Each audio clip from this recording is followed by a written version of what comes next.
Gua yakin Kylian Mbappe akan ke Real Madrid. Karena udah tertanam dari namanya. Kylian Mbappe. K-nya itu ke, M-nya itu Madrid. Ke Madrid. By the way, banyak klub yang pengen dia. Tapi menurut gua ada beberapa klub sih. Contohnya Arsenal. Itu gak mungkin. Barcelona. Itu gak mungkin ngurusin makanannya belum bener. Ya gak sih? Selengkapnya nonton Box to Box Football Show di YouTube.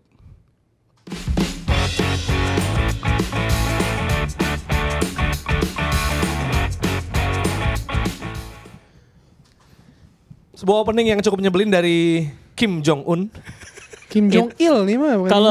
Kalau gue bilang ya Jer ya, buat siapapun yang nonton episode ini, tolong video tadi direkam. Kalau sampai nggak jadi, tolong mention @Waldo Farel Kim. Ini lucu banget ya kalau nggak jadi. Kalau nggak jadi, Oh iya, nama lu Kim ya? Iya, Bener Kim. dong. Kan gue bilang. Kim Jong Un. Kagak ada Kim-Kimnya ya. Enggak, itu maksudnya Hakim. Olajuwon ya, bapak lu suka Hakim Olajuwon dulu ya? Apa gimana? Bokap gua mana ada nonton bola anjir. Basket itu Oh, bukan Olajuwon bola. basket. Ya Allah. Sorry gua pikir Olajuwon Dia juga tuh, tadi bilang kayak, lu kayak Jimmy Lin. Wah, pemain basket itu Jeremy Lin. Enggak, gua pikir Olajuwon tuh seangkatan sama JJ Okocha gitu-gitu. ya enggak Ternyata beda ya. lah. Gak, emang kenapa gak mungkin tim lain? Kenapa lu yakin banget Madrid? Ya karena emang paling punya duitnya, bro. MU juga Dan punya paling- duit. Chelsea punya duit. Kalau punya duit City mah. punya duit. Tapi kan Iya. pemainnya emang mau ke situ. Nah, Mau-mau itu aja. dia. Nah kalau emang Mbappe mau ke Madrid kenapa gak langsung Iya. kemarin-kemarin? Ya kemarin makanya kan ada permasalahan. Sampai presiden Qatar aja sampai turun tangan loh biar Mbappe buat perpanjang kontrak di PSG. Cuman ya mungkin emang ini sekarang waktu yang tepat ya. Terlebih emang ini gue bahas dikit bedanya tuh sama musim-musim sebelumnya. Transfer Mbappe ini sekarang tuh diberitain pertama kalinya tuh langsung dari media Perancisnya langsung. Dari Le Parisien sama gue lupa kalau nggak salah Santi. Itu salah satu. Cazorla. Beda dong. Siapa? Krisda. Beda. itu salah satu jurnalis yang emang dekat dengan Santi klien-kliennya Okasi. Mbappe. Jangan Itu kau siapa buang lagi? aku Ya Allah. menunggu gitu. Saya belum lahir itu kayak. Kulit Santi tapi sebutnya kulit cinta. Udah. Nggak, lu kan mau Mbappe kan? Ya. Nah kalau Rossi mau berterima kasih. Oh iya. kenapa ya? Karena ini ada jersey, iya, kiriman itu. jersey. Ini buat gua dari pendengarnya Box to Box. Luar biasa. Ini jersey ini dari Mazda Ijo. Wah, Wih. keren. Ini ya kasih Mantler tapi Kasih Mantler, warnanya kasih kayak Brazil. Australia atau Brazil. nih. Brazil. Karena Apa kan nih? di Ada Jepang kan- edisi khusus gitu kali ya? Jadi kan sebenarnya kalau lo ke stadionnya Kashima itu, ke stadion Antlers itu ada patungnya Zico. Lu kan di sana dia. Jadi emang Kental Brazil di Iya, Kashima. jadi emang sejarah Brazil tuh cukup kental di di dalam sejarahnya Kashima Antlers. Jadi Sama kalau di- misalkan lu ke dalam stadionnya, itu biasanya pendukungnya tuh ngebentangin banner tuh Spirit of Zico gitu. Jadi emang dia tuh cukup kental lah sama Brazil ini jersey third Jadi dari bisa tribute to Brazil juga sebenarnya ya? bisa. Atas Jadi iya, dan banyak lah pemain Brazil main di Kashima, pelatih Brazil juga di Enggak, Kashima karena gitu. ya karena saya lihat dari culture di animenya aja ada Roberto Hongo. Oh, bener. Kalau di shoot ada George Mitsuoka campuran. Iya. Terus akhirnya ada orang benar Alex kan dulu ya. Oh, Iya, Alex 2002. bener. Itu ininya sih si logonya sih bagus banget. Iya, Kalau- 2 bintang. Iya sama ini bahannya coba Iya. lu pegang, Ya, terus bagus ada banget. tulisan ini Familia Antlers Woi. Espiritu. Si logonya sih yang ini sangat berkilau dan bagus banget tuh. Ya walaupun kita kemarin ngebahas Brazil kehilangan identitas ya sedikit ya. Nah, Karena kita bahas itu. itu kan. Semoga ya kembali lagi lah ya. Kembali lagi di Karena- Jepang. Ya, Iya. betul. Identitas Dunga. Asia. Ini Ini sama Kaiser Chiefs ini berarti Afsal kan? Band Kaiser Chiefs cep band. Oh iya. Ada band namanya Kaiser Chiefs. Lu tau Love's gak dong? not a competition. Katanya anak but I'm skena. winning. Skena Iya, mana iya, ada. iya. Tapi ini Vodacom ya, bukan Vodafone ya? Ya sama kayak Son Goku jadi Sun Wukong lah. Iya benar. Heeh. Itu dia. Terima kasih untuk pendengar Box to Box. Besok-besok kirim nastar ya, mau lebaran nih, mau masak nastar, Oh iya, kastengel, lidah menuju kucing, kita terima loh, kita Iya, terima iya, loh. iya. Heeh. Kita bisa promosin, kalau ibu kalian atau keluarga kalian punya bisnis, kita kasih kirim di sini, kita promosin gratis. Nah, karena kita masih bisa ada nggak MU nggak makan ya. Ya, MU nggak makan. Itu fitur Kita nggak yang ada mau spesial di plot di misalkan wah presented by apa nggak ada. Kita jadi Bisa. kalian mau kirim apaan boleh. Heeh. UMKM dan Kemarin ya. kan kita promosiin Jersey-jersey. ini kopi terbaik sejaksel. Oh iya benar. Kopi mik. Kalau nggak salah itu tadi juga bikin lu datang mules ini ya. kan? Bikin gua mules. Ntar mungkin kita bakal promosiin juga jersinya Inter Nusantara. Oh iya. Yang musim ini yang home. Oh, Yang biru itu iya, kan. iya, Nah, ntar gitu. Kayak kemarin tuh udah datang lagi ke tempat gua. Ada pemenang ya Dex ya? Ada. Away, dia yang biru Oh iya itu. gue dapat. Gitu. Alhamdulillah. Tapi Sama kemarin ini tuh juga. ada ini juga ya. Ada yang nge-tag kita. Yang kan? nge-tag kita. Dari mana ya Dex? Jersey. Ada jersey Jersey box to box. box to box. Jersey box to box. Itu bikin buat jersey apa mini soccer kayak Mini bagus soccer nih. Kayak nih. bagus sih, kayak bagus bener. Itu Filosofinya- dari si siapa ya tadi? Kita Sebentar, tag mana ya. ada yang nge-tag nih? Oh ini nih. Samchon SXAMCHON. Nah, Dia emang desainer jersey kalau lihat di Instagramnya, coba lihat nih. ya jadi bisa Saya, dilihat di Zoom. Instagramnya. Yang Nanti- ini nih, yang ini. Yang gitu. Nih, yang Waldo nih. Kalau Waldo mendingan buka DM dari Michelle Iya, nih. aja mendingan. Michel Pelatih Girona. Pelatih Girona. Pelatih Girona. Iya, bisa lihat di ini aja di IG-nya dia. Oh, udah tuh. Samcona ini bagus Kayak gitu. bagus. Warnanya sama kayak jersey Borneo yang gua waktu itu dikasih sama Mas Brilian di ini gua di Stadion Samarinda gitu. Yes, terima kasih ya buat Shout out yang to- memberikan. Oh ya, kalau yang mau ide nanya kita. ini jersey third 2021-22 Ya. spesial. Elegan ya. Dan ini kalau kita lihat di belakang tuh ada potongan kecil gitu biar kalian tuh ada sirkulasi udara masuk. Oh, nggak masuk angin. Nggak masuk angin jadi Iya, iya. nggak butuh tolak angin atau apa. Benar. Tapi agak loncat juga ya ini masih Jepang sama Afrika Selatan ya. Iya. ya mungkin yang ada di depan dia mata Oh, dia iya. kali ya. Yang Oh, ingetin nih, nama Rossi dikasih kali ke- ya. Wah Rossi nih. Sebelah gue South Africa banget nih kayaknya.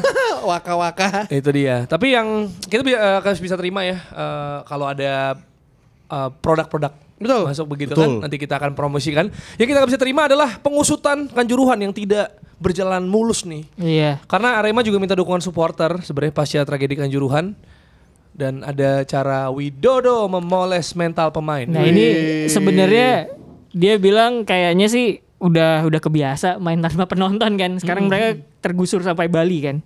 Arema itu Pastinya juga kan?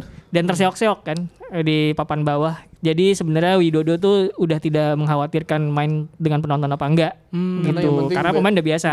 Jadi sekarang yang penting buat dia adalah ngejaga gimana pemain ini bisa perform gitu, konsisten segala macam. Cuman kalau buat gue sih sebenarnya gue nggak tahu ya. Agak jarang gue membaca dari kubu Aremanya sendiri itu untuk menuntut Statement. tuntas. Iya.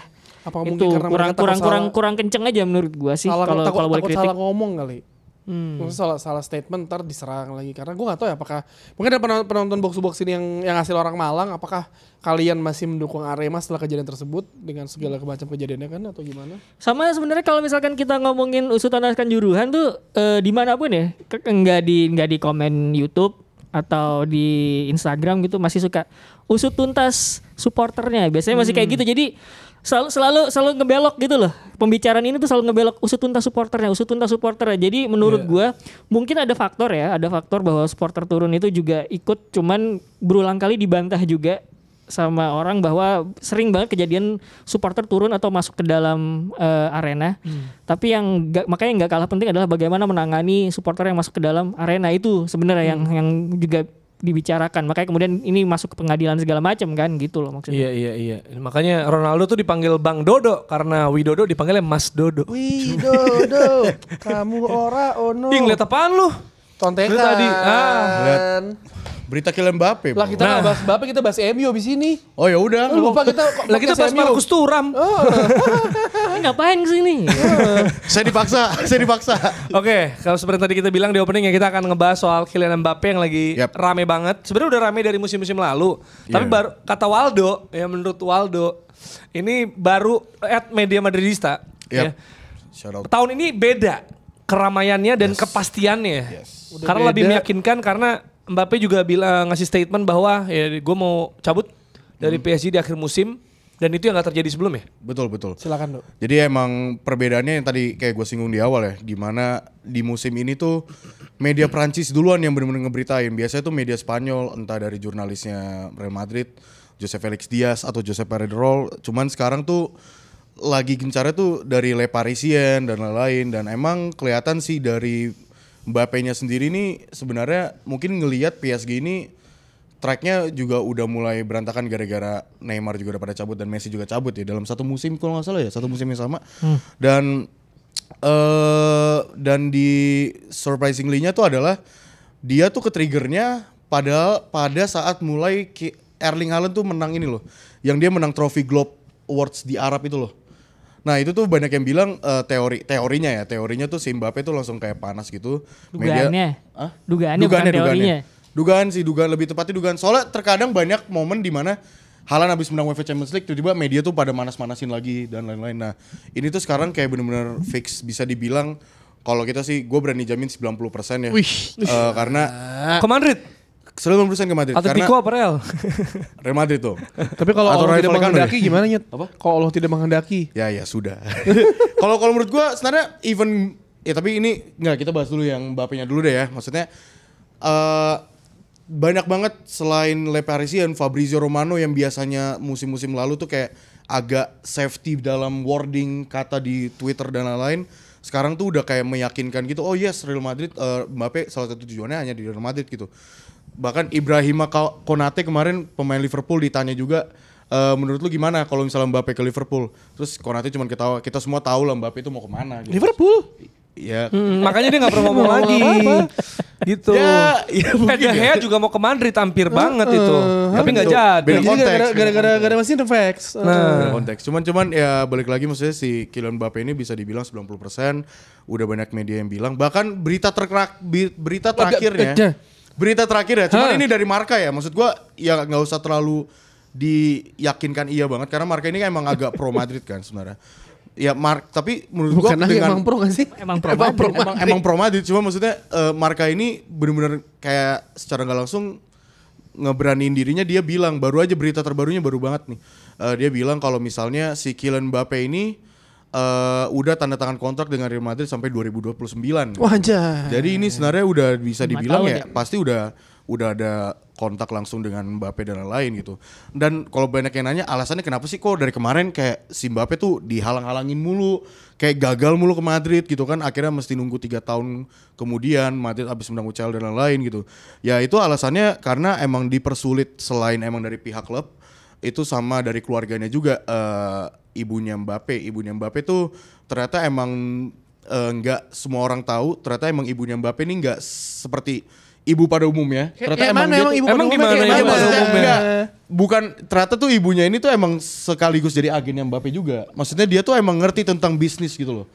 He knows maksud tentang lu ibu bisnis. gak ngerti pada umumnya gak ngerti bisnis. Gak Emang gitu, bokap lu gak ngerti? gitu. Ibu Sri Mulyani Parah sih. ngerti bisnis dan matematika loh. Parah kalau Jangan gitu. ngatain emak lo Pak. Enggak ada ya. Cuman maksudnya balik lagi, maksudnya ya banyak kok maksudnya contoh ibu yang jadi salah satu agen Jude Bellingham pun ibunya juga seorang agen Bellingham juga. Dan menurut gue itu yang bikin ribet tuh dari keluarganya. Makanya si Mbappe itu tuh kebijakan transfernya yang sekarang ini tuh cukup menguntungkan bagi Real Madrid karena Madrid tuh dapat free transfer. Iya agak Seorang bego ya. Kylian Mbappe umur 26 tahun di prime-nya abis menang Piala Baru Dunia 25 bahkan dia, belum 26. ya belum 25-26 lah ya. Tahunnya udah berarti ya. Tapi kan banyak yang mempertanyakan soal finansial Madrid itu sendiri. Oke. Ya kan? Karena Madrid tetap perlu melakukan itu untuk merekrut Kylian Mbappe kan. Maksudnya karena free gajinya transfer tinggi. nggak ngasih ke PSG, tapi dia masih ngasih ke Mbappe. Yes, tunggu, si betul. Mbappe itu perpanjang setahun doang ya sama PSG apa gimana? Jadi gini, Kan musim kontrak kemarin tuh kan ini ya? Iya, kontraknya dia itu perpanjang waktu pas Madrid lagi gencar-ngincar dia tuh 21-22 musim 21-22. 2 tahun lalu berarti. Iya, dia tuh memperpanjang sampai 2025. Cuman 2025-nya ini adalah Extension gak sih trigger? extension, yes. Oh, Extension. iya, Jadi iya, tergantung dari si Mbappe-nya. Lu Sama mau kayak Lewis trigger Hamilton. kontrak- Lu Iya, mau iya. trigger kontrak ini atau enggak? Karena kalau lu dapet ke trigger ini, correct me if I'm wrong ya, gue rada-rada lupa. Seingat gue tuh, lu bisa dapat bonus 100 juta. Oke. Cuman si Mbappe akhirnya nggak nge-trigger itu. Dia Jadi kelar dia nolak musim dan, ini. dan akhirnya ya otomatis dia nggak dapat bonus dari PSG. Dan juga tawaran Madrid, ini gue balik lagi, tawaran Madrid yang musim lalu sebenarnya kita ngincar Mbappe juga dan akhirnya gagal. Kita Kita ya? Emang kalau udah fans begitu sama. Lu ponakannya Florentino Perez. Iya gue. kita kan lu berarti berbicara soal gua juga kan Iya. tidak gitu. Amin. Kalian Kali nggak mau maksud jadi lu. fans Madrid Ya nggak? enggak lah, Gila lu aja. Gila. Cuman ya Terlalu dari mudah kami jadi fans fans Madrid. Madridista maksudnya Madrid itu musim lalu udah nawarin tawaran gede buat Mbappe, yaitu sekitar 26 juta per tahun. Dan ini menguntungkan buat Madrid karena tawaran yang sekarang ini diperkirakan bakal lebih rendah. Udah gitu lu bisa dapat free transfer juga dari Mbappe. Dan tadi balik lagi ke omongan Bang Karena Jerry. pemainnya udah pengen banget pindah sih. Iya. Ya kalau gue di PSG ngapain mau udah kayak gini. Trionya Neymar, Messi, Mbappe gak juara Liga Champion ya kan. Iya. Investasi bodong. Emang this is the time, bro. Tapi Mbappe pernah ngomong nggak kalau gue maunya Madrid gitu sebenarnya. Lu WhatsApp Uniknya, back then gitu. uniknya waktu pas saga transfer 2021-20 musim 2021-2022 gagal pelan-pelan, tuh. ngomongnya pelan-pelan, jangan buru-buru. Itu kan dia bikin statement dia berpanjang kontrak dengan PSG. Lu bayangin pemain perpanjang kontrak bikin statement di sosial media dia nih. Di foto captionnya itu ada tulisan tenang saja saya akan mendukung Real Madrid di final. Padahal itu Padahal perpanjangan kontrak. lu baru perpanjang kontrak dengan PSG. Maksudnya kayak itu kan tergambarkan jelas banget ya. Problematik. Itu tergambarkan jelas banget kayak ini orang mau main di Madrid gitu. Cuman Judi permasalahannya lagi main judi kali dia. Cuma permasalahannya kan waktu itu ya balik lagi dikit. Waktu itu emang itu tuh nggak cuman keluarga Mbappe yang ribet. Itu sampai presiden Qatar turun tangan, si Nasser juga sampai turun tangan juga. Nasser KDI. Nasser KDI. Nasar beda dong. Ini bukan lo halu kan? Hah? Ini bukan lo nya halu kan tapi. Maksudnya gimana? Ya halu gitu kan. Ya masa udah perpanjang kontrak masih dukung Real Madrid gitu. Ya, enggak, lu bisa cek sendiri di Twitter, ada buktinya. Ada buktinya di Twitter sumpah. Itu makanya kemarin waktu itu viral banget, banyak yang bilang Tapi itu 3 tahun lalu, apakah Mbappe masih sepengen itu ke Madrid? Maksud juga masih. dia bisa menentukan sendiri kalau misalnya Tapi ternyata kalau gue enggak. sih pengen ya ngeliat Madrid sekarang, maksudnya prospeknya juga bagus. Lu lihat ya, Jude Bellingham, terus juga Vini, semuanya dengan proyek yang ada sekarang. Dan kan kita sempat berkali-kali bilang bahwa ya ini dia nih duet abad ini kalau beneran pindah nih, Betul. kalau nggak sampai juara Liga Champions investasi bodong nih kayak Juventus datengin Ronaldo. Jadi maksud gue ketika dia pindah ke sana ini kan jadi apa ya, regenerasi yang seharusnya emang udah harus dilakukan Madrid kan. Lu bertahun-tahun lu berpegang teguh kepada Toni Kroos, Luka Modric, Gareth Bale, Ronaldo, Benzema, dan akhirnya kan hilang tuh semua pemain kan. Semua Casemiro juga bisa hilang. dibilang ini semua ada generasi baru semuanya dari kiper sampai depan. Dan kalau ada Mbappe di sana nambah satu satu amunisi di depan. Tanpa Mbappe aja lini depan Madridnya juga udah menyerang walaupun ujung-ujungnya Bellingham lagi kan. Betul. Tapi dengan adanya Mbappe di sana, yang untung menurut gue bukan cuma Madrid doang. La Liga juga untung kan setelah Messi Ronaldo cabut. Jelas. Maksudnya kecuali lu die hard fans Madrid atau Barcelona, siapa sih kalau menonton bukan mengecilkan La Liga. Maksudnya mencari swing voters. Iya, maksudnya lu menonton La Liga itu buat apa gitu. Saya kayak lo ada kalau tujuan jelasnya lah. kayak gue nonton La Liga pengen nonton kelakuan Jonathan Woodgate gitu kan, blunder. Tapi maksudnya sekarang ada Mbappe, Ada ikonnya, ya. ya kan. Terus nanti di Barcelona ada Gavi, ada siapa. Maksudnya ada lagi nih daya tarik dari La Liga tersebut. Dan menurut gue pindahan ke sana ya keuntungan buat Madrid dan juga keuntungan buat si La Liga itu sendiri gitu. Dan emang udah waktunya lu di PSG ngapain sih? Udah bertahun-tahun ya kayak Harry Kane aja pindah ke Bayern Munchen tapi emang DNA-nya Spurs ya gak dapat trofi kayaknya nih tahun ini kan. Jadi maksud gue ya ini lu pindah ke sana lu bisa mendapatkan semuanya. Semoga lancar, good luck ya. Tapi tahun depan ya udahlah begitu aja. Iya. Tapi gimana Ros? Apakah ini sebuah statement bahwa inilah Los Galacticos 2.0 gitu? Or 3.0, 4.0 karena udah banyak banget kan? Beda nggak sih? Bermusim-musim. Beda nggak sih?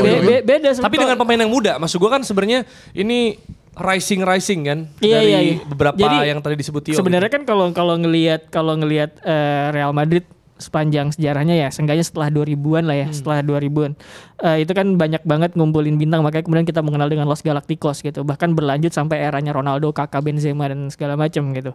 Jadi gue ngelihatnya sebenarnya masih sama nafasnya kayak begitu, cuman bedanya adalah kita menggait pemain-pemain yang bintang ini ketika mereka belum mencapai prime-nya gitu. Jadi harapannya adalah ketika mereka mencapai prime-nya itu bersama kita, bersama Real Madrid gitu. Itu dari sisi mereka gitu ya gue ngomongnya.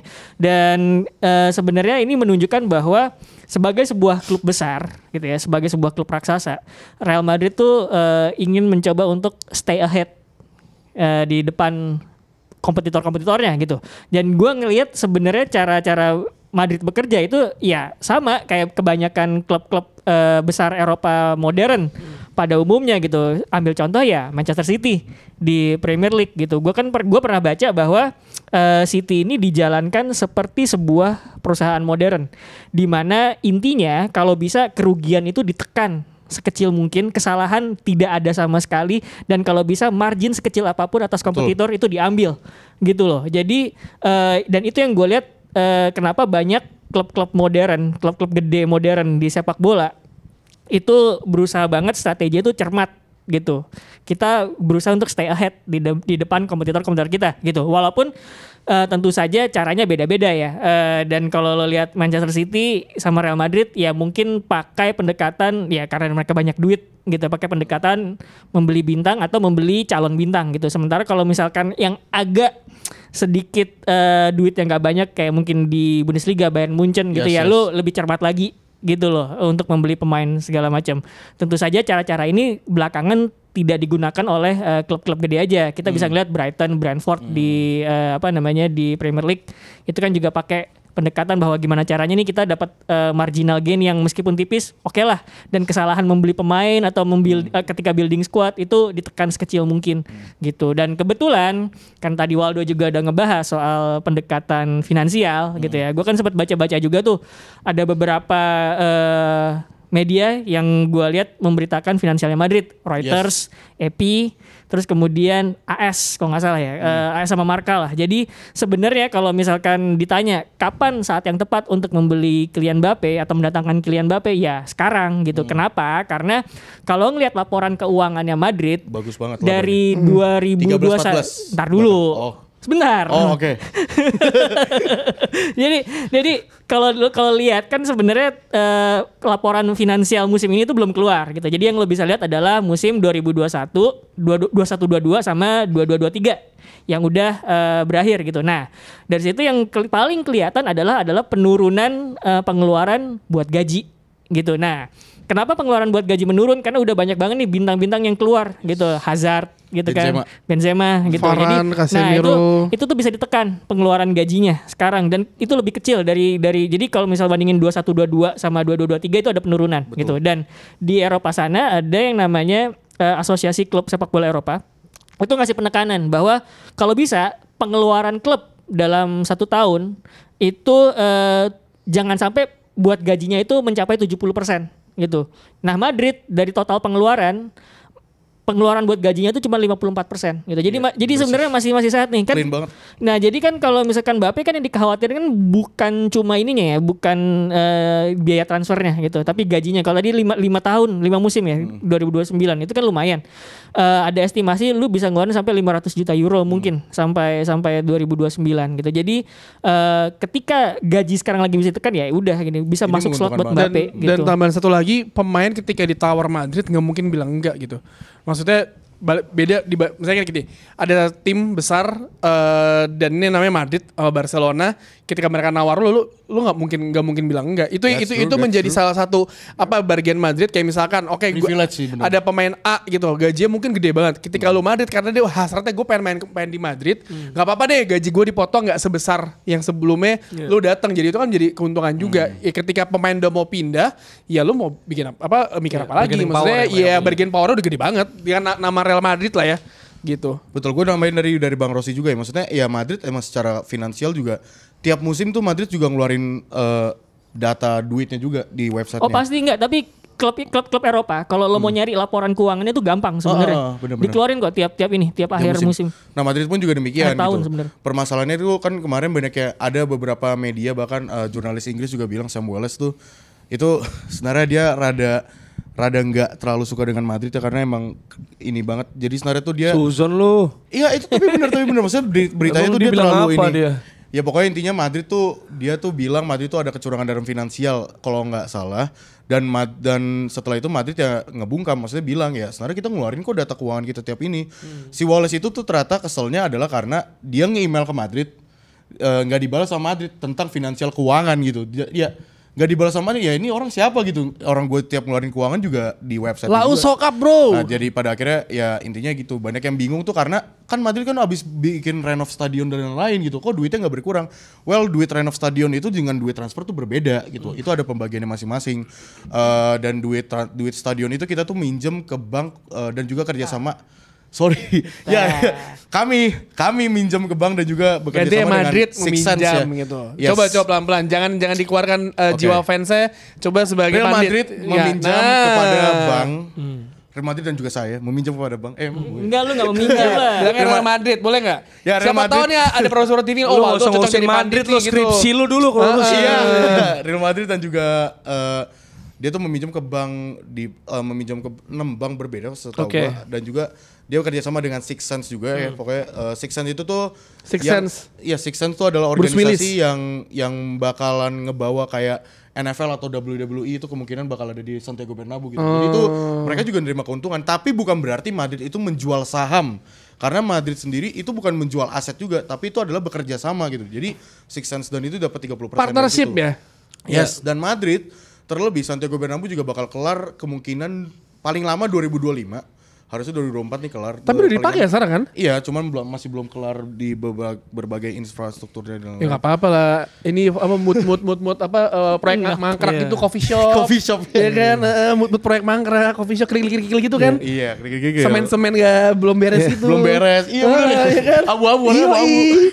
Sepatunya New Balance semua. cuman ya balik lagi maksudnya kayak ya itu Madrid tuh secara finansial bagus dan bener tadi kata Bang Rossi, bahkan Bang Tio juga gue nambahin ya dari kalau kita analisa dikit gimana Madrid tuh bisa berani banget speak up dari beberapa musim yang lalu mereka nawarin nih gue tawar 100 menurut gue Mbappe ini 180 juta gimana lu terima atau enggak. PSG bilang gue bakal terima kalau 200 juta ini saganya cerita saganya bener gue bakal terima kalau 200 juta.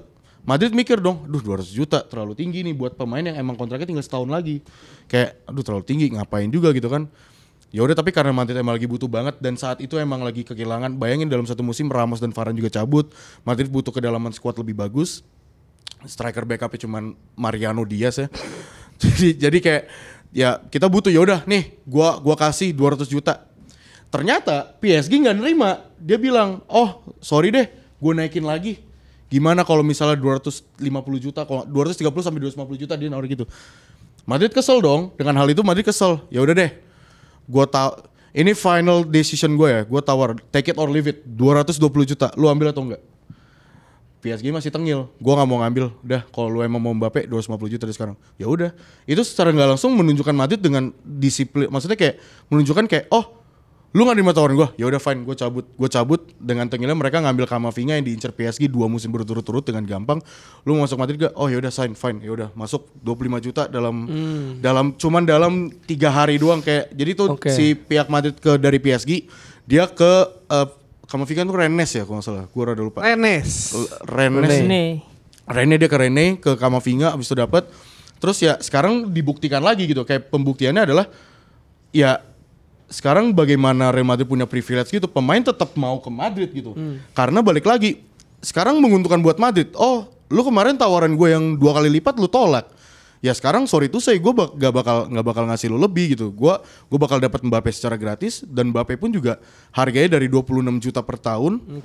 Gue turunin lagi gitu. Jadi ya menurut tinggal gue dealing sama orangnya berarti kan? Betul. Ya kan? Anggaplah nih Mbappe akhirnya ke Madrid ya dalam beberapa hari ke depan misalnya dia nggak tahu kan misalnya untuk akhir musim nanti masih butuh striker nggak menurut lo? Jose lu kemarin cetak gol ya? Nggak, kalau menurut gue ya Rayo Vallecano yang gagal menang itu loh. Seri. Iya, gagal menang kan maksud gue. Fun fact-nya Rayo Vallecano ini kan Madrid juga ya. Iya. Ya dikata Tapi susah emang. Madrid itu susah lawan tim Madrid ya. Padahal gue pas yang hari sebelumnya pas Barcelona menang menit 96 lawan yang mana Celta Vigo, Yes. yang mana penaltinya diulang, penaltinya lewat. Gue bilang kasih nggak pialanya ke Madrid aja. Lu susah banget lawan Celta Vigo peringkat 17 ya kan. Madrid juga susah lawan Rayo Vallecano ternyata. Madrid tuh emang selalu kayak gitu. Dulu tuh pernah banget inget gue menang El Clasico 3-0 nih lawan Barcelona. 4-0 3 gue lupa. Kayak 3-2 atau gimana. Pokoknya susah payah lawan Barcelona. Next match ya lawan Las Palmas dibantai 2-1.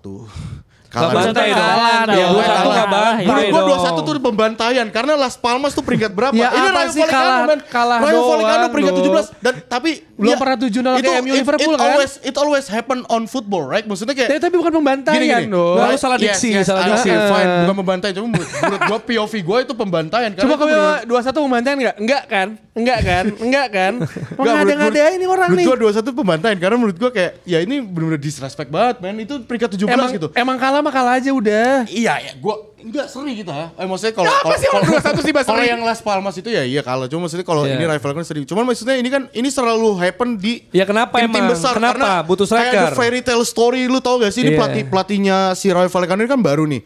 Pelatih yang baru bener-bener pensiun di musim 2022-2023 Inigo Perez namanya Inigo Perez. Dia tuh pemain Osasuna baru pensiun 2022-2023 Berarti dan muda jadi banget. jadi asistennya Iraola yang sekarang melatih di Bournemouth gitu. Iya. Ya emang kenapa maksud gue kalau Dan- misalnya dan masih kemarin- muda, kalau misalnya masih muda apakah dia nggak Emang berkompeten? salah. Belum Bukan, maksud- tentu. bukan, Bisa gua aja balik- emang ada muda, tapi dia punya pengalaman sebelumnya kali. Iya bukan maksud gua, balik lagi maksudnya klub-klub besar bahkan banyak kok kayak lu bisa tanya ke fans Manchester United, bahkan Bayern Munchen terkadang bisa kalah lawan tim-tim papan bawah padahal lu tuh abis menang lawan Banyak Girona. fans Ya itu kenapa emang menurut lo? Kalau sebagai fans Madrid, it's always happen. Ya, tapi di sisi Siklus sisi aja. dari di samping dari permainan ya emang terkadang happen aja ngelawan tim-tim Oke. papan bawah yang emang kayak gitu. Plus jadi pertanyaan gue butuh striker. Tetap butuh Yes. striker setelah Mbappe. oh lo enggak. Kalau Joselu dipertahankan, Mbappe starting. Iya maksud gue Mbappe masuk nih. Madrid udah kelar urusannya, atau maksudnya ada Joselu Oh. udah aman, atau tetap kita akan mengincar striker juga menurut Oh lo? enggak. Menurut gua sih udah aman. Cuman Udah aman? karena udah ada Hendrik lagi. Hendrik juga ada datang. Hendrik ya. Iya, Hendrik aman itu juga menurut datang. lu dengan ada Hendrik? Menurut gua ya aman karena mungkin Joselu bakal jadi substitusi ketiga striker ya, maksudnya striker pilihan ketiga. Iya. Hendrik bakal datang ya. Oke. Gua nggak mau terlalu expect more tentang Hendrik karena dia masih muda banget, masih Iya. 17-16 tahun lah Tapi gitu. jadi lebih seru lah Liga kan, gara-gara Ya, of course imbang. lah, of course, Walaupun tetap gapnya cukup jauh. Ya, ada Berapa sih Barcelona. pertama-tama sekarang siapa? Madrid ya? Pertama-tama Madrid. kan? Madrid. Tapi kan gapnya menupis Jadi gara-gara berapa dia sih? seri- Boy Girona ya? Jadi beda Girona menang nggak sih? 4 poin nih nggak salah. Iya, 4 poin juara udah. Kalau gue pikir kalau ngomongin striker at some point ya, nggak tahu, mungkin nggak musim ini, mungkin musim-musim depan gitu. Kayaknya Madrid bakal tetap ngincar striker sih kalau emang ada peluang gitu. Dan dugaan gue tuh jangan-jangan Erling Haaland sebenarnya. Itu nah ya oke. Anjing kalau dia beneran kesana Nggak, tapi- hancur sih. iya, itu. maksudnya tapi emang ada- gini, Karena emang ada- Mbappe disatuin Nah, bukan versus. Itu benar kata Bang Rossi, tapi emang ada plan sebenarnya. Ada Jadi- plan mau datengin Haaland juga. Soalnya ya di recent times gitu ya. Di beberapa waktu terakhir kan ketika punya Benzema, Luka Jovic juga lo incer juga ketika dia Yes. lagi bagus-bagusnya di Jerman gitu, dan Ternyata tetap flop. dibeli gitu loh. Walaupun Walaupun pada gagal. akhirnya Jovic gagal gitu, dia dianggap flop lah. Tapi kayak Haaland kayaknya mesti mencapai certain point dulu sampai dia cabut Tapi- dong maksud gua. Iya, Maksudnya gua- lagi enjoying his time kayak what should he move? betul, cuman dapet treble kok. iya, tapi dia udah dapet treble. Tapi mungkin kan sama kayak Man oke gue mau City. mencain rekor lain dan I Iya, love iya, iya. Pep. Jadi Yes. as long as Pep di City Karena gua menurut akan gua tetap kalau stay. Pep cabut kemungkinan yang cabut juga banyak sih ya seharusnya ya. Si Itu Haaland tuh benar. berapa sekarang? 22 umurnya? 2-3 Seangkatan Bellingham kan? 2-3 setahu gua. Karena ketika kalau misalnya Haaland ke Madrid ada Bellingham di sana kan, bro. Bener. Bro. Itu makanya Mbappe, Allahu Akbar. bisa jadi agen juga itu buat nyuruh Haaland. Tapi emang gitu ya, maksud Tapi, gua kalau misalnya tadi ngomongin soal Haaland ke Madrid kemungkinan ini kan ya belum tentu langsung ya karena dia Iya, masih iya, enjoying his time. Gue pikir memang orang kayak Haaland nih yang mencapai bisa dibilang peak lah dari usia muda gitu ya, sangat muda. Kan pasti butuh ceiling juga nih. Tapi bagaimana Betul, sih betul. pilihannya memang dia cetak rekor sebanyak-banyaknya di Premier League, pecahin tuh rekor semua rekor yang ada gitu ya. Iya. Dari cetak gol, dari termuda, tercepat segala macam itu dan bisa juga pindah. Nah, untuk pindah setelah dia udah puas di Inggris, emang gak banyak pilihan sih buat Haaland gue rasa. Ya, Ya paling Madrid maksud gue. Madrid. Madrid, Barcelona Munchen, palingan. Gak mungkin iya, Munchen. nggak Madrid mungkin. kan misalnya paling menurut Bayern. gua pindah. Bayar nih ya. Iya, Maksudnya Madrid, kayak, Barcelona antara dua itu. gue gak lihat dia pindah misalnya ke Serie A. Kayaknya enggak. Enggak. Lah. Kalau untuk Enggak. misalnya upgrade karirnya gue rasa ya mungkin Madrid. Karena Jadi mungkin juara bisa jadi UCL. petnya kayak Cristiano Ronaldo di United, katakannya dia menang menang Champions lagi nih, misalnya menang Champions lagi, treble lagi dalam 5 tahun yang sampai kontraknya habis, terus dia ngeliat ada opsi lain, ya kenapa enggak dia pindah ke Madrid? Karena kalau pemain yang bukan asal dari akademi, lu nggak ada keterikatan batin sama tim, walaupun bapaknya main di sana ya, dari kecil lu udah dari Manchester, tapi maksud gue kalau pemain yang bukan dari akademi, gue ngeliatnya dia segampang itu untuk pindah-pindah ya sesuai dengan sesuai dengan kemauan dia aja dan dia mau kemana, tantangannya gede gitu. Kayak Mbappe udah saatnya pindah lah, ngapain di Paris di Perancis mulu. Haaland mungkin 5 tahun ke depan baru mungkin dia memutuskan untuk kayak oke gue mesti pindah nih ke tim lain, mesti muda juga kan. Iya, jadi peluang pindahnya bahkan masih bisa, gue rasa pemain kayak Haaland masih bisa pindah Tapi 2 iya, kali tapi- lagi. tapi- Misalnya tapi- Madrid terus kayak pas juara, oke gue akan ke tim yang cenderung lebih kecil Oke gitu, gue ke lebih Inter susah. Miami lah, main sama Messi Ya gitu. nggak tahu Kalau- mungkin gue Perancis Kalau deh, gua ke Itali. dari jurnalis-jurnalisnya Madrid ya, cuman ini balik lagi ini jurnalis-jurnalisnya Madrid. Sebenarnya tuh waktu itu kan Haaland sebelum ke City tuh dia tuh sama bapaknya itu tuh ngadain tour sebenarnya. Maksudnya tour dari Sama Rayola juga. Yoi. Iya sama Rayola juga sebelum meninggal ya. Dia tuh tour ke Barcelona, habis itu ke Real Madrid, habis itu ke City kan. Pada akhirnya ke City gara-gara bapaknya juga yang maksa. Nah dulu tuh sebenarnya waktu pas ke City, Madrid tuh udah bilang ke Haaland ya, oh ya udah fine kalau misalnya lu mau ke City. Cuman gue mau ya kita ada perjanjian khusus tentang perjanjian khusus kontrak di mana yang nawarin duluan itu harus Madrid gitu loh. Dan itu bakal aktif di release clause itu 2024 musim panas. Musim panas udah lewat ya berarti? Belum Ya 2024 musim panas yang beberapa bulan lagi. Beberapa bulan lagi. Jadi ya ini bakal menarik sih. Bayangin kalau misalnya dalam satu musim lu datengin Haaland dan Mbappe gitu ya. Maksudnya kayak terus juara Liga Champion. Ya. Tapi nggak mungkin sih. Jelek banget ya. Tapi dalam waktu dekat nggak mungkin. Waktu itu yang lama. Dalam waktu dekat nggak mungkin. Gue juga nggak expect dalam waktu dekat. Gue malah berekspektasi kayak mungkin 2025 lah musim depan. Tapi ya ini bakal jadi. Enggak dok. 2025 juga. 2025 masih kedeketan ya. Masih kedeketan. 2025 masih panas. Bukan feeling gue habis Piala Dunia dok. 2026. Ya let's see aja ya maksud gue. Tapi ini kan permasalahan yang tadi gue bilang. Madrid itu sempat ada kontrak tentang khusus Madrid kalau misalnya pre-release clause udah nyala. Enak gitu. jadi fans Madrid ya, ngayalnya enak banget ya. Wah, gue mau Mbappe mungkin bisa lagi nih semuanya kejadian nih. Sebelum kita geser topik, gue satu pertanyaan buat lo. Menurut lo, adakah kemungkinan Mbappe flop di Madrid? Flop di Madrid, oke. Lo harus realistis dong. Gimana? Kalau lo lagi mikir yang lain mungkin. Kalau gue selama dia mungkin nggak cedera, harusnya nggak flop. Harusnya nggak flop. Harusnya nggak flop. Tapi tergantung juga nih sistem mainnya gimana. Maksud gue gini, karena Mbappe akan datang di akhir musim, betul ya. Pelatih bukan Ancelotti nih. Kita nggak tahu pelatih Madrid siapa, ya. Dan ya gue nggak tahu. Maksud gue gini, kan dia flop atau enggak, maksudnya works apa enggak, mungkin dicetak banyak gol tapi nggak bisa membawa Madrid menuju trofi. Itu akan dibilang gagal oleh fans Madrid, oleh fans bola seluruh dunia. Nah kita bahkan nggak tahu pelatih jelek. Maksud gue gini, contoh Harry Kane. Apakah Harry Kane jelek di Bayern? Enggak. Dia bagus, cetak gol banyak. Tapi timnya kan tidak dibilang berhasil karena Tuchel. Maksud gue ini, coba kalau kita misalnya contohin Madrid. Ya. Mbappe cetak 30 gol, anggap gitu. Tapi pelatih Madrid yang baru atau pemain lainnya lah atau masalah cedera yang lain lah, Tchouaméni, Camavinga cedera misalnya. Sehingga atau Bellingham cedera deh contoh. Jadi Madrid nggak bisa finish seperti mereka mungkin musim ini atau dua musim lalu kayak gitu. Kan pasti spotlight ke Mbappe, walaupun bukan salah Mbappe, tapi dia di situasi di mana nggak semudah itu juga lagi untuk menang sama Madrid tanpa Ancelotti dan tanpa Bellingham yang cedera mungkin, gitu. Sebenarnya balik lagi ya, maksudnya define flopnya dulu. Flopnya ini dari sisi gimana? Kalau dari sisi pemainnya, even pemainnya misalnya dalam semusim selalu nyetak 30 gol, tapi dia nggak selalu dapat trofi. Ya sebenarnya menurut gue dia nggak flop dong sebenarnya. Cuma balik lagi kan, itu kan berarti there is a problem on the team gitu kalau misalnya 30 gol tapi lu ternyata no trophy gitu. Dan balik lagi kalau lu tanya ke gue apakah Mbappe ini flop atau enggak di Madrid, menurut gue sih harusnya sih enggak. Karena tapi timnya nggak juara mungkin? Bisa banget, kalau itu bisa banget. Mungkin lebih sulit di treble kali. Madrid tuh secara tanpa Mbappe ini nggak pernah treble. The final mission itu cuma treble sebenarnya. Cuman mungkin bisa jadi juga. Mungkin Mbappe itu jadi salah satu pemain yang emang ngewujudin Madrid bakal treble. Dan balik lagi ya sekarang gue ngelihat kalaupun Mbappe gagal, ini tuh Madrid tuh sekarang udah punya sosok baru yang bisa punya kreativitas di tengah. Yaitu Jude Bellingham. Menurut gue tuh itu yang nggak dipunyai Mbappe menurut gue selama dia main di PSG. Dia nggak punya midfielder yang punya kreativitas tinggi kayak Jude Bellingham menurut gue. Karena kreativitas dia tuh selalu di wing, di Neymar ataupun Messi gitu. Kalau menurut gue kemungkinan flop sangat-sangat kecil ya. Kalau buat gue ya.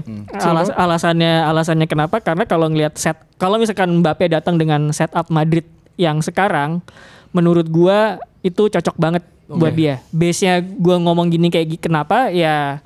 Gue ngeliatnya di final Piala Dunia 2022 aja gitu. Final Piala Dunia 2022 itu kan menunjukkan bahwa Mbappe itu lu bisa main dinamis di lini depan, bisa jadi goal scorer juga gitu. Persoalannya adalah tinggal gimana lu memasukkan pemain yang tepat untuk nge-support dia. Bahkan sampai mengorbankan Giroud kan di final tersebut dan ketika pergantiannya di Didier Deschamps tepat, wah mulai menggila tuh Mbappe di pertandingan tersebut. Jadi gue pikir ngelihat setup Prancis pada pertandingan tersebut dan ngeliat Madrid sekarang di mana banyak banget menurut gue yang dia dikelilingin pemain teknikal, pemain yang bisa rotasi posisi gitu ya, ada Vini, ada Bellingham gitu. Sebenarnya kans dia untuk flop tuh sangat-sangat kecil di Madrid. Karena kalau misalnya hitungannya dari Piala ya, perbandingannya gini deh. Ronaldo datang ke Madrid dari United 2009, baru gelar juara La Liga pertama kali itu dia di tahun 2011. Benar. Dan dia beneran dari situ dia juara La Liga aja cuma 2 kali, 2011, 12, 16, 17. Liga Champion banyak, ya kan? Tapi apakah dari 2009 sampai 2011 itu kita bilang Ronaldo flop? Enggak kan? Karena ada banyak internal kejadian di sana kan sampai lo akhirnya menemukan Zidane, menemukan Ancelotti yang bisa membawa kestabilan di Real Madrid. Jadi maksud gua kalau misalkan dalam saya gini kan apalagi sekarang sosial media ya. Lo nggak main bagus, lo dihajarnya gila-gilaan, apalagi fans yang fanatik banget. Betul, kan. Lo butuh, gue udah bayar lo mahal, lo bintang, masa lo nggak memberikan efek yang cepat dong. Jadi setahun 2 tahun kalau misalkan Mbappe katakan nggak dapat gelar, tapi tahun ketiga dapat gelar, menurut gue sih itu nggak flop ya. Oke, gue tambahin dikit ya, biar cepet ya. Maksudnya balik lagi, itu makanya it's all about the team gitu. Gimana tim ini bisa memanage pemain, lu punya pemain bagus gitu. Dan menurut gue Madrid harusnya nggak ada kesulitan dengan hal itu. Dan ya yang mungkin yang bakal struggle itu menurut gue yang paling make sense adalah positioning, di mana antara Vinicius dan juga Mbappe di sini. Tentang formasinya, apakah si Mbappe emang bakal jadi striker atau bakal jadi wing, atau mungkin ya udah gue bisa jadi gantiin Vini jadi wing, oke nanti strikernya mungkin si Endrick atau gimana. Itu yang kedepannya. Dan mungkin penutup shout out buat Raul Ahmad ya yang punya Media Madridista. Ini kalau misalnya kalian pengen tahu tentang keuangan tentang Madrid itu udah semuanya di tweet di sana. Shout out buat Raul di sana. Oke, kita cukup panjang nih ngebahas Kylian Mbappe ke Madrid ya kan. Jadi kita walaupun bisa belum resmi sebenarnya. Apa? Belum resmi. Ya makanya. Tapi kita paling enggak kan we told you before gitu. Ada bisa gitulah ya kalau itu benar-benar terjadi dan analisisnya udah cukup lengkap di sini. Kita agak geser, tapi gue rasa gue nggak mau ngebahas pertandingan secara lengkap detail segala macam. Gue lebih ke soal tim yang gacor di Premier League ya yang lagi on banget. Arsenal dan Manchester United lagi bagus banget ya performanya gitu kan. Bro. Ya gue juga udah bilang gue percaya MU masuk top 4 gitu. Dan Arsenal gue menyenangkan karena New Year New Arsenal gue rasa nih 5 kali beruntun belum pernah terjadi sebelumnya. Abis dikasih makan Salt Bay. Abis ke Dubai ya kan. Bahkan kan rekor menang terusnya tuh 7 game. Jadi tinggal 2 lagi. 4 game setelahnya tuh Newcastle, Sheffield, Brentford sama Chelsea. Semoga bisa disikat juga. Bismillah ya Jer. Iya disikat juga dan ini gue sih senangnya gini. Kan gue sering bilang kan. Sebenarnya keyakinan gue itu, keraguan gue akan Arsenal itu adalah bagaimana menghadapi tim-tim yang semenjana ya kan. Arteta aja pernah nyalain rumputnya Turf Moor loh. Lu bayangin.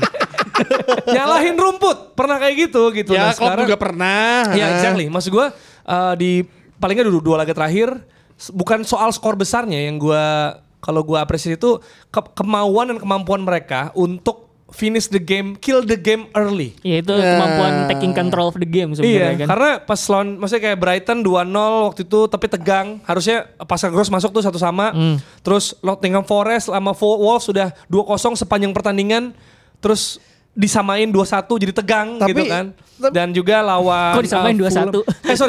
Dikejar 2-1 hampir 2 sama gitu. Maksud gue tegang banget. Lawan Fulham unggul duluan malah habis itu dibalikin. Jadi ketika udah kill the game cepat bisa istirahatin pemain juga. Itu yang jarang dipunyai Arsenal. Karena gitu. kalau menurut gue gak cuma Arsenal ya. Maksudnya tim-tim yang lagi inform. Misalkan lo kayak Arsenal contohnya lah. Dia lagi menang-menang besar 2 pertandingan terakhir lawan West Ham. Terus kemarin lawan siapa? Lawan Burnley. Lawan Burnley. Tapi maksud gue ketika tim lo di pertandingan itu struggle dan tapi tetap bisa menang. Ini menunjukkan bahwa lo memiliki sesuatu yang tim-tim lain tuh gak punya apa yang dibilang kayak gampangnya mental lah. Lu bisa bertahan walaupun tim lu mainnya jeleknya setengah mati. Lawan lu lebih bagus tapi lu tetap dapat 3 poin. Itu yang kejadian ketika lu ingat ketika Liverpool juara yang pas lagi pandemi. Itu kan sering banget mereka tuh struggle 90 menit lebih. Menit 93 dia salah nyetak gol. Maksudnya itu kan yang menunjukkan bahwa oke ini tim gua dengan segala kemampuannya gua bisa mendapatkan 3 poin dengan situasi apapun walaupun tim gua main jelek. Contohnya semalam misalkan United lah. Kill the game-nya cepat, tapi cuma bisa United yang mungkin lu bisa nyetak 5 gol dan bisa disamain kedudukan sama lawannya. Iya. Karena Garnacho sama Bruno berapa kali buang peluang sebenarnya. Parah. Jadi maksud gue gitu. Ketika tim-tim lu bermain buruk di pertandingan tersebut, tapi lu tetap bisa 3 poin, menurut gue tim lu berada di jalan yang benar gitu. Karena lu bisa mengalahkan semua harapan lawan-lawan lu yang kayak lu pasti kalah. Karena kan ketika lu ngelihat ketika lihat Liverpool lawan siapa ya? Lawan Luton waktu di Luton tahun lalu sampai itu 1-1 ujungnya Liverpool menang kan. Liverpool di St James Park kartu merah Trent sama Virgil ya, kartu merah lo ketinggalan duluan tapi akhirnya kan lo bisa menang. Jadi maksud gue tim lo tuh memiliki sesuatu yang tim-tim biasa gak dimilikin gitu. Jadi kayak lo tetap main jelek, lo tetap 3 poin, ugly win, ya gak apa-apa. A win is a win, 3 poin tetap 3 poin, lo bukan turnamen juga kan gitu. Ya, jadi kalau dari dua tim yang lagi performa bagus, Ross, apakah lo melihat ada pembeda gitu? Karena kalau bagi fans netral tuh sundulan Ross Barkley kena tiang tuh gitu juga sih. Ngeri emang. Dan Avidotti kan crossing terus tuh. Biji gue merecet itu. Itu sejak 2-0 gila Luton tuh gas banget cuy. Itu mah goblok aja ya mereka diserang. Tapi kan it's 3 points anyway gitu. Tapi gimana apakah karena Arsenal tuh baru begini kan bisa dibilang 2 game yang bener-bener total dominan. Biasa kan kontrol. Ya kan 2 game terakhir dominasi gitu kan. Tapi kan sebelum-sebelumnya kontrol sama dominasi itu gimana maksudnya? Enggak, maksudnya berusaha mengontrol pertandingan, tapi kalau sekarang gue lihat tuh kayak dominasi total gitu lah dari awal. Tapi ya itu kan taking control of the game juga kan. Jadi maksud gue apa yang MU alamin kemarin lawan Luton itu udah sering gue alamin. Makanya lu ngerasa itu adalah MU lagi fase kayak Arsenal waktu itu atau ada bedanya? Itu hari-hari aja Jer sebagai fans MU Jer. Gue nanya serius. Gue agak pelan-pelan ya. Jadi kan gue kan sering nyenggol lo Jer ya. Gue kan sering nyenggol lo bahwa ayo dong Jer lo optimistis dong. Nah sekarang gue pengen nyenggol Tio. Gue selalu optimis cuy. Gue selalu optimis. Enggak. Jadi harapan gue tentu saja jauhnya ke depannya adalah MU dapat trofi, MU juara gitu. Juara tapi, FA. Nah, iya enggak apa-apa gitu. Itu beneran itu harapan gue dapat trofi jadi juara gitu ya. Nah, harapan terpendek gue adalah semoga Tio nge-tweetnya bisa lebih optimistis. Gue 2-0 gitu gue buka Twitter Tio udah ngomong hati-hati aja ngalamin kebobolan.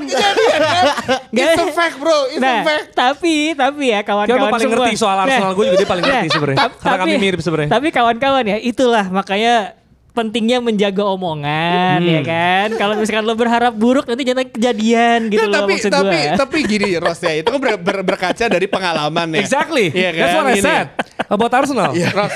Iya kan? Man United sering banget unggul 2-0 tiba-tiba 2 sama kan Nah, dari situ kemudian kita masuk ke analisisnya nih. Nah, kenapa kemudian ada banyak pendukung Man United kayak Tio masih khawatir gitu. Nah, tadi ada hubungannya tuh Jer sama lu ngomongin dominasi dan kontrol. Walaupun menurut gua kalau Man United persoalannya itu lebih ke kontrol sebenarnya.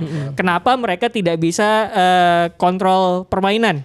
Jadi sudah unggul 2-0 masih bisa ada kemungkinan kebobolan. Terus kemudian 20 menit menekan tapi kok 30 menit berikutnya dihajar habis sama lawan. Itu kan sering kejadian kayak gitu kan Man United. Hari-hari. Menurut gue itu emang ada di struktur dan sistem permainannya mereka. Kenapa mereka nggak bisa kontrol the game gitu. Jadi kalau lo lihat Man United dari satu pertandingan ke pertandingan lain, bahkan di winning streak mereka belakangan ini ya, termasuk di awalnya lawan Newport ya, kalau nggak salah ya di FA Cup gitu. Itu juga hampir ke Oh iya itu udah disamain itu udah unggul 2-0 tuh 2-2 gitu.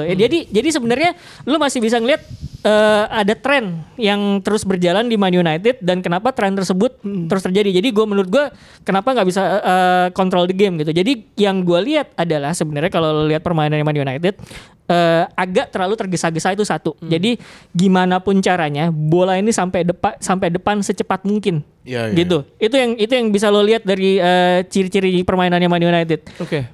Kalau dulu mungkin cara bola sampai depan bola lambung terus dan ketika nggak bisa dapat second ball peluang gagal. Nah, sekarang bola lambungnya udah mulai berkurang. Tapi yang dipakai adalah gimana caranya bola cepat sampai depan adalah pemain-pemain depan mereka Højlund, Garnacho, Rashford itu pokoknya ketika bola dikuasai sama teman, mereka langsung lari ke depan. Pokoknya secepat mungkin gimana caranya bola sampai ke trio tersebut. Di laga lawan Aston Villa yang menang 2-1 itu bahkan kan ada beberapa kali tuh fast breaknya ya kan 1-2 operan bola udah langsung sampai depan gitu. Nah sayangnya Man United untuk melakukan hal tersebut mereka tuh formasinya posisi pemainnya itu berjauhan satu sama lain kayak musuhan bang. Iya. Kalau lo lihat cara mainnya ini deh Arsenal, Liverpool, Man City tiga tim teratas itu compactness-nya terjaga sebenarnya. Nggak peduli gimana cara main mereka, yang penting compactness dulu yang terjaga. Nah, Man United nggak punya compactness itu. Pokoknya pemain tuh berjauhan semua dengan supaya bisa bolanya sampai depan langsung gitu. Nah, itu merugikan ketika kemudian mereka salah oper, bola kerebut. ketika mereka harus pakai gigi mundur, itu posisi pemainnya berantakan. Oke, jadi pembedanya adalah disiplin posisi. Struktur. Oke. Transition to defense masih jelek juga. Masih kan? jelek. Gitu. Salah satu Kobe Maino. Nah, maksudnya tapi lu nggak bisa nyalahin pemain juga gitu. Karena kan pemain kan bermain di dalam sebuah struktur. Yap. Gitu. Jadi menurut gua yang kurang dari Man United dan tadi pertanyaan lo apa yang membedakan sama Arsenal, ya gua tidak melihat mereka dilatih compactness di sesi latihan gitu. Jadi cara mereka adalah ya udah pokoknya segera mungkin bola sampai depan, ketika bola itu kerebut pemain posisinya lagi pada di depan semua, lagi berjauhan gitu kan. Nah, ini jadi siapa yang harus jaga ruang gitu kan, segala macam itu yang kemudian bikin banyak banget peluang Luton, peluang Aston Villa itu kejadian. Kayak gitu, Jer. Apakah kalau ini gue mau tanya Rossi, maksudnya apakah karena lu lawannya cuma Luton doang, jadi lu bermain ya selayaknya lu kayak udah gerasa gerusuk bae lah juga menang-menang juga gitu. Luton is not doang I guess ya. Amin kayak kan lu nggak tahu ketika para Man United Luton urutannya jauh banget sama kita, udah pasti kita bisa menang. Dan apalagi lo dengan baru 40 detik lo udah bisa nyetak gol, tambah lagi sentuhan dadanya Højlund ya nyetak gol dari 2-0. Setelah itu kan praktis sebenarnya itu Luton harusnya bisa nyetak 3-4 gol sih. Tapi ini Luton tuh kayak first circle gitu ya untuk lawan tim gede. Kayak semua udah ngerasain. City ngerasain, Arsenal ngerasain, Liverpool ngerasain, MU ngerasain sekarang. Emang susah banget. Kalau menurut gua ketika lu ngeliat situasi Premier League sekarang ya, agak naif kalau lo bilang cuma Luton gitu. Karena sekarang even papan tengah sama papan bawah tuh timnya saling juga paham taktik gitu loh, paham taktik. Dan lu kalau lihat sebenarnya kalau misalkan lawannya Luton mungkin kualitas pemainnya sedikit di atas yang kemarin gitu ya. Bisa kalah Man United. Jadi sebenarnya kalau lo bertanya apa yang ngebedain antara Arsenal sama Man United, yaitu struktur compactness-nya itu yang belum kejaga gitu. Dan lo bisa lihat pertandingan lawan Luton kemarin, kayak misalkan satu pemain United dapat bola gitu ya, itu gampang banget direbut karena dia langsung dikepung. Gampang salah oper, gampang kerebut. Itu karena mereka untuk jadi individu ya, saat kerja individu di United itu lebih berat mungkin dibandingkan 4 tim teratas atau 5 tim teratas di Premier League, karena ya itu tadi strukturnya buruk gitu. Jadi ketika dapat bola udah di overload gitu kan, udah dikepung, susah buat gerak segala macam gitu loh. Nah, ada satu kesamaan lagi yang dimiliki selain lagi menang-menang ya, trennya lagi bagus, pasti ada pemain yang lagi on fire ya. Kalau MU punya Højlund ya, sudah 30 main, 13 gol. Premier League baru 7 tapi berapa pertandingan beruntun ya? Dia bisa cetak gol. 6 pertandingan beruntun bisa cetak gol. Bukayo Saka udah 51 gol, 49 assist ya. Dan 2 gol masing-masing lawan West Ham, lawan Burnley, walaupun ya lawannya cenderung lagi turun, tapi udah cetak 4 gol beruntun juga di Premier League. Dan sejak awal musim lalu Premier League involvementnya itu ada 44 pertandingan, jadi sama 44, jadi gol masih ya, sama kayak Oli Watkins, cuma kalah sama Salah dan Erling Haaland, berarti konsisten. Dan secara statistik 210 game pertama Bukayo Saka itu lebih banyak daripada 210 game pertamanya Cristiano. Tapi gak setuju dia gak setuju nih. Gua gak setuju soal itu. Saya hanya caption saya gak bilang, gak ada gue bilang Saka lebih better dibanding Ronaldo, even Ronaldo lebih better. Nggak, formnya, I'm talking about form. Ini. Tapi kalau coba. Gue cuma kayak ada yang panas nih, gue oper ya. Lu kan Ronaldo mania. Lu dong. Coba dong ngomong dong cepetan. Karena kan sebenarnya kalau Ronaldo dia kan evolution dulu. Formnya kan evolution dari awal jadi pemain muda, sayap dia yang dimainin. Ada perbedaan zaman lah. Mesti lihat juga dong konteks perbedaan zaman. Berarti Saka lebih jago dong, karena kan lebih rumit sekarang. Tapi secara defensively kan permainan para center back-nya juga nggak sebagus zaman dulu. Ya kan maksudnya gini, kalau center back zaman dulu itu kan kalau lo lihat sistem pertahanan, kalau dulu kan sekarang kan garis semua tuh compact. Kalau dulu kan kayak suka-suka gitu loh. Kalau bilang evolusi berarti Saka picknya bisa lebih meledak lagi dong. Enggak, kalau anggap lagi nih, fine. Zaman dulu lebih tackle-nya lebih keras juga kan? Iya kan lebih sekarang juga keras. Tapi mungkin because of the regulation of the referee, man. Itu yang ngebuat ini lebih low menurut gua. Enggak, tapi kalau lo lihat permainan zaman Ronaldo sama zaman sekarang, emang secara defending tuh lebih teknikal. Karena kalau sekarang tuh kan lebih banyak ya gimana caranya nge-break press segala macam, itu lebih kolektif emang. Jadi kalau lo lihat sistem pertahanan zaman dulu kayak kok yang tim yang diserang sama Ronaldo berantakan banget. Sekarang tim-tim lebih rapi gitu loh ya. Hal-hal kayak gitu juga jadi pertimbangan. Berarti lebih susah dong. harusnya lebih susah sekarang memang gitu. Dan mungkin misalnya kalau misalkan ngelihat penampilan Ronaldo kan ketika lu pertama kali main di Man United pun dari Sporting dia pindah kan dia evolusi kan dari pemain sayap yang mungkin masih mentah banget akhirnya berkembang 3 musim terakhir di United baru akhirnya dia berkembang kan ngeraih gelar juara sampai akhirnya pindah ke Real Madrid sampai yang sekarang ini kan. Jadi maksud gue ya mungkin nggak bisa ya kita bisa bilang ya Rossi zamannya beda terus juga perkembangannya juga beda tackle juga beda tapi ya gue kalau perbandingan komparasi gitu sih gue tidak pernah setuju Gue cuman ngoper makanya kalau yang tentang Manchester United mereka aja. Kalau Madrid, kalau bandingin baru Madrid, baru gue speak up, let's go. Saka Ronaldo Madrid, let's karena kalau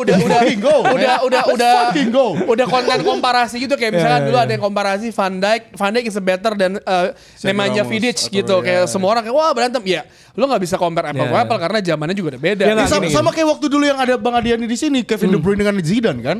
Ya same like that gitu. Iya, maksud gue gini, ini karena gue yang ngomong ya, ini gue jelaskan. Maksud gue bukan mengkomparasi itu, gue menyampaikan fakta yang mana membuktikan bahwa Bukayo Saka ini juga selain emang lagi formnya bagus, dia memang diuntungkan karena dia bermain di sistem yang membuat dia bisa. Iya. Nah, apakah kayak gitu maksud gue? Apakah waktu di saat eranya Ronaldo emang sistem yang gak menguntungkan buat Ronaldo? Menguntungkan. Ya bukan, maksudnya pas awal kan dia juga kayak berbagi gol. Maksud gue gini, misalnya Ronaldo ada Van Nistelrooy kan? Iya. Nah kalau Saka tuh nggak ada pemain yang bener-bener Arsenal tuh goal scorer banget. Apa ya kayak lumayan membagi golnya gitu loh. Ronaldo itu baru jadi tumpuan gol itu di 3 musim terakhir. Setelah jadi itu maksud gua. Iya, makanya gue bisa bilang maksudnya Saka bukan berarti gue nyampein ini gue lagi bandingin nih ya. Maksud gue adalah dia diuntungkan juga dengan si sistemnya Arteta ini yang memang banyak bertumpu karena bola kasih ke dia gitu. Ya Odegaard juga sebenarnya. Cuma kan secara goal scoring dan konsistensi, kita ngomongin konsistensi loh untuk pemain yang jarang absen, hampir nggak pernah kayaknya secara beruntun. Jadi itu gue kan suka pemain yang bisa sehat terus itu. Bruno sehat Bruno sehat. Dinamo Kilikan tuh. Nah tapi kan gol asisnya kan nggak ini. Lu sehat doang tapi nggak ngasih dampak buat apa? Kalau striker Erling Haaland dia mungkin asisnya banyak kali ya. Iya bisa. Kalau main di City kali dia. Asal nggak ada striker gacor juga, ya kan? Nah tapi gini, kalau Saka ya udah cukup konsisten kita sering bahas juga. Rasmus Højlund. Ya, ini formnya lagi bagus, FPL sudah mulai pada tergoda gitu kan, manajer-manajer untuk datang. Berapa poin ya dari kemarin lu lihat? Wah, udah banyak lah. 7, 9, double digit terus. Gitu ya. Bahkan 2 laga terakhir deh pas Haaland sembuh. Di atas Haaland, bro. Secara kualitas gitu. Apakah fans MU deh, gue nanya mereka ya. Fans MU. Mereka. Lu rasa Haaland bisa cenderung konsisten. Sekarang 7 gol. Anggaplah nambah jadi 15 deh. Ini kan ketika akhirnya menemukan sistem yang tepat, Rashford di kiri, Garnacho di kanan, Højlund di sana, dan akhirnya ya mereka tuh akhirnya mawas diri ya untuk memberikan umpan kepada Højlund nih. Karena kan berapa gol awal itu kan dia bahkan gak dapat umpan ya. Iya. Yang pasti Liga Champions pun dia dribble dari tengah gak ada yang umpan tuh. Jadi maksud gue mungkin setelah skemanya udah bener dan setelah udah kliknya Casemiro dan juga Maino, walaupun Casemiro kita bisa dipakai di 1,5 babak lah karena dia kartu kuning ya. Selalu kartu kuning mulu. Terus ada Bruno. Jadi maksud gue ketika sistemnya udah tepat dan udah tahu cara unlock si Højlund juga. Tapi walaupun kemarin siapa yang lu nggak usah deh yang lu apa Aun gitu yang golnya di lawan West Ham itu kan juga nggak sengaja umpan dari Casemiro kan bukan dari supply. Tapi ketika lawan Aston Villa, ketika kemarin lawan siapa namanya? Luton, ya kan semua pemain udah mencoba untuk memberikan umpan ke dia, supply. Supply udah ada. Sisa 13 pertandingan 13 ya? Mencapai 15 gol berarti tambah 8 gol lagi. Yes or no? Yes. Kalau gue sih secara cepat yes. Karena bisa alasannya gini. Buat gue Højlund tuh bukan skill issue sebenarnya. Karena ngelihat game beberapa laga terakhir finishingnya bisa ternyata gitu. Berarti setelah bola sampai di dia finish. Harusnya bisa gitu. 8 gol lagi berarti ya? Insya Allah. Kita akan lihat ya. Apakah ada 8 gol lagi di 13 laga terakhir Premier League? Kalau 8 gol lagi meltdown free flow. Mantap ya. MU-nya gak penting ya? Yang penting Højlund 8 gol.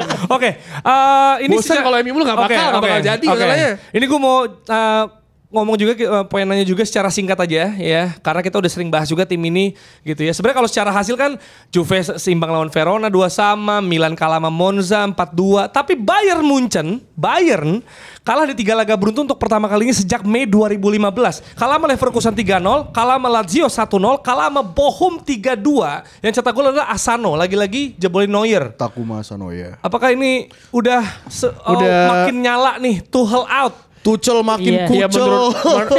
Menurut gua nggak tahu ya. Ini Bayern tuh terlalu kompleks masalah ya. Lo meninggalkan Nagelsmann cuma gara-gara Neuer doang kan. Iya. Karena kalau dibandingin nggak bisa. Udah jelas menang Nagelsmann loh. Udah sulit. Kalau dibandingin Udah sulit. Karena menurut gue ketika lo memutuskan untuk menggantikan Tuchel aja yang di Chelsea dia tiba-tiba juara Champions League mengejutkan semua orang lah ya. Walaupun itu fundamentalnya yang ngebikin Lampard saat itu timnya itu tim Lampard sebenarnya. Tapi ketika dia ke Munchen kayak ya ini bisa sukses nih ya. Dan ya akhirnya ya lu udah ada tambahan Harry Kane gitu. Lu enggak ada alasan lagi untuk tidak mencetak gol banyak ya, tapi kok sekarang 3 pertandingan ini dan harusnya ya benar kata lu benar kata gue, siapa yang kemarin gue bilang ya ketika lawan Lazio leg kedua kalau lu kalah ya Nagelsmann make Choupo-Moting bukan Harry Kane ya. Itu jersinya merah putih tadi Munchen ya gambarnya. Itu dia, kayak MU ya. Pakai Choupo-Moting mesti jago anjir. Enggak, gue lupa nyampein tadi. Tadi kan merah putih gue jadi inget kan gue bilang kalau Højlund itu cetak gol terus baju jersey putihnya MU terus kena lumpur-lumpur tuh gagah banget cuy. Kemarin gue lihat lagi tuh. Kayak kotor banget itu ya. Nah, ini kita lihat Munchen tapi jersinya sama tapi agak dilangin tahu-tahu jadinya Tottenham Hotspur ini. Harry Kane. Iya, tapi masih awal tahun ya, maksudnya udah Februari. Ya seharusnya kalau bisa bounce back, lo unbeaten sampai pertandingan terakhir harusnya ya bisa aja. Iya. Kalau menurut gue Bayern tuh lagi merasakan apa yang dirasakan rival-rival mereka musim-musim sebelumnya. Kan kalau biasanya kan dulu Bayern lari kencang, yang lainnya pada berjungkalan, jatuh gitu. Nah sekarang Bayernnya yang jatuh berjungkalan, Leverkusen yang ngelaju kencang gitu. Jadi menurut gue ketika roda itu udah kebalik gitu ya Bayern cuma bisa ngelihat ke diri mereka sendiri, kita salah di mana, manajemen di mana. Dan gue pikir sulit sih mempertahankan Tuchel ya setelah ngelihat musim kemarin tuh, bahkan sebenarnya mungkin dia agak dimaafkan karena datang tengah musim walaupun permainannya juga nggak impresif gitu loh. Sekarang the whole season dia dapet, dia dibeliin striker juga gitu. Ternyata dia juga permainannya nggak oke-oke amat gitu. Gue rasa sih kalau nggak lolos lawan Lazio pasti pecat. Iyalah. Udah nggak apalagi yang itu tuh udah pembuktian terakhir. Kalau emang udah kalah, udahlah. Banyak yang bilang juga kalau menang perpanjang nafas, tapi kalau kalah di situ selesai. Kan tadi kita udah bicara gimana caranya sebuah klub besar itu buat stay ahead di depan rivalitas, di rival-rivalnya gitu. Nah sekarang itu sedang dilakukan Leverkusen. Jadi Bayern yang punya sejarah bagus di Bundesliga 10 tahun berturut-turut buat jadi juara Bundesliga, menurut gua lu gak bisa membiarkan ganti itu. periode kali. Iya gitu. Udah 10 tahun kan. Iya betul. Nah pasti fansnya Bayern juga mengirimkan somasi Tuchel out gitu ya. Sama seperti ini yang gue belum sempat tadi infoin. Hari Jumat lalu tim advokasi tragedi Kanjuruhan atau Tatak dan juga koalisi masyarakat sipil diwakili Kontras ya mengirimkan somasi juga untuk Kementerian PUPR dan 2 perusahaan BUMN yaitu Waskita Karya dan Berantas Abipraya atas renovasi Stadion Kanjuruhan yang tidak melibatkan korban dan keluarga korban. Itu ada tanggal tenggatnya. Jadi tadi dapat message dari Kontrasnya. Box to box bola, tinggal kita tunggu aja rilisnya seperti apa dari Kontrasnya. Nanti mungkin kalau udah jadi rilis kita infokan juga jadi konten gitu. Itu dia. Dan kita akan menginfokan juga seperti biasa di ending ya, bansos alias banter media sosial. Medsos. Kita akan lihat komen-komen yang bertebaran di medsos. Silakan Bung Waldo mengomentari. Saya komentari. Ya, ini dari YouTube ya. By the way dari dia pakai caps lock biar dijawab. Iya benar, dari Ubay Cruz 08, gila Kaiser sekali. Bansos dong bang, yang selalu bikin gua penasaran para pemain yang beda-beda negara itu bisa langsung komunikasi pakai bahasa apa ya? Soalnya pas nonton dokumenternya Beckham, ada cerita di mana para pemain Madrid heran gimana bisa 2 orang yang satu bisa bahasa Inggris saat itu yakni Beckham bisa ngobrol lebih dari 3 jam sama Roberto Carlos yang cuma bisa bahasa Spanyol atau Portugis. Correct me if I'm wrong. Dan contoh-contoh lain bang. Bahasa maaf Polbu, juga bang. pakai caps lock biar dijawab. Kalau di lapangan sepak bola tuh bahasa universal. Lo tinggal bisa kode. Itu kan udah bisa ya. Tapi kalau ngobrol segampang kayak misalkan kayak gue kembali ke Jepang. Bartender gue kagak bisa bahasa Inggris kan. Komunikasi dia ngomong kok iya terus pakai Google Translate. Coba lucu aja. Maksudnya 3 jam mereka ngomong gini. Nah, jangan lupa. Tapi kan Beckham belajar. Jangan lupa ya. Iya. Beckham dan Roberto Carlos pernah iklan Pepsi bareng. Iya. Mungkin mereka udah menciptakan bahasa ini kayak lu tau gak sih bahasa G sama S dulu? Jerry, Jagerigi, Jeserisi. Ini pertanyaan kan Beckham sama Roberto Carlos 3 jam nih ya. Kagak mungkin sober bang. Itu pasti lagi apa? Ngomongin agama, konspirasi dunia. Ini juga gue coba serius ya. Jadi gue coba serius. Jadi gue ngambil contoh dari Real Madrid juga karena itu kan selalu jadi multikultural dan multinasional kan sebenarnya klubnya. Yang gue cek adalah ceritanya Gareth Bale. Bener gak sih Gareth Bale itu beneran gak bisa bahasa Spanyol sama sekali? Ternyata enggak. Di Real Madrid itu dia udah sampai level intermediate gitu. Jadi itu menunjukkan iya, level intermediate bahasa Spanyol ya. Jadi sebenarnya ketika ada pemain asing datang ke sebuah negara, ya mau nggak mau dia akan belajar bahasa negara tersebut, terlepas apakah dia bakal fasih apa enggak gitu. Jadi seenggaknya ketika pelatih memberikan instruksi, dia agak paham sedikit gitu. Nah, Bale itu ngomong sebenarnya gue nggak langsung bisa, tapi entry point gue adalah ketika itu asistennya Ancelotti itu ada Paul Clement yang bisa bahasa Inggris gitu. Jadi dari situ itu entry point gue. Jadi ketika gue pengen tahu sesuatu, gue akan nanya dia gitu. Nah, kemungkinan kalau misalkan di eranya Beckham gitu ya, mungkin pelatihnya Carlos Queiroz kan kalau nggak salah ya Beckham itu ya.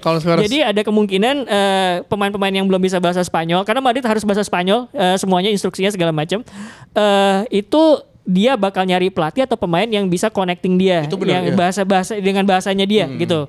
Jadi ketika itu jadi entry point sambil nunggu dia fasih bahasa Spanyol dikit-dikit gitu. Biasanya kayak gitu sebenarnya.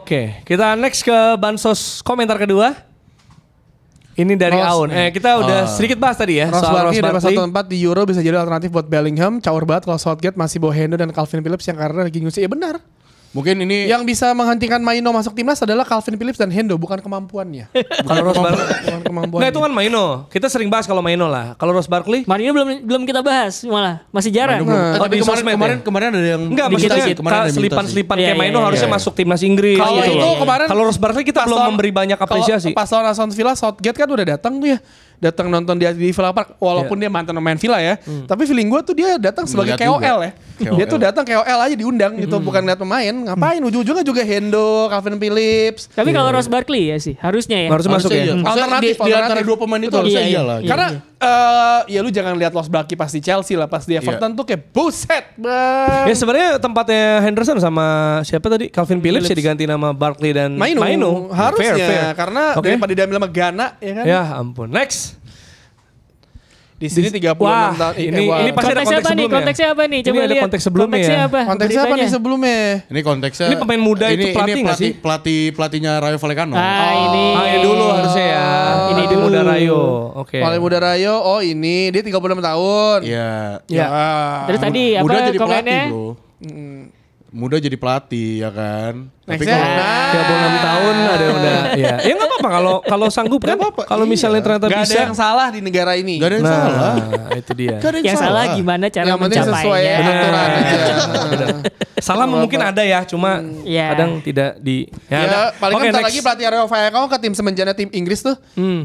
Oke, next. Ada masih ada satu lagi? Michel. Ini siapa ini naikin gak jelas. Oke, lu jawab terus lu closing deh, Dok. Jawab. Gak jelas, gak jelas. Cepet dong, oke. Gak. Oke, jadi pemirsa kali ini kita akan memberikan satu lahan atau satu apa ya? Kesempatan buat Waldo untuk menceritakan siapa itu Michel. Ya kan, bukan Michel Yo, bukan Michel Ali, Michel Girona tapi, bukan. ya kan, bukan Michel Prefer, ya kan. Udah ditanyain juga sama penonton. Sama salah satu founder kita juga ditanya gitu kan. Jadi kita coba bertanya kepada Waldo, Michel siapa? Michel itu adalah orang yang gue sayang. Oh. Karena dia adalah kura-kura. Michel Angelo dari Teenage Mutant Ninja. Selengkapnya nonton Box to Box Football Show. Fuck you.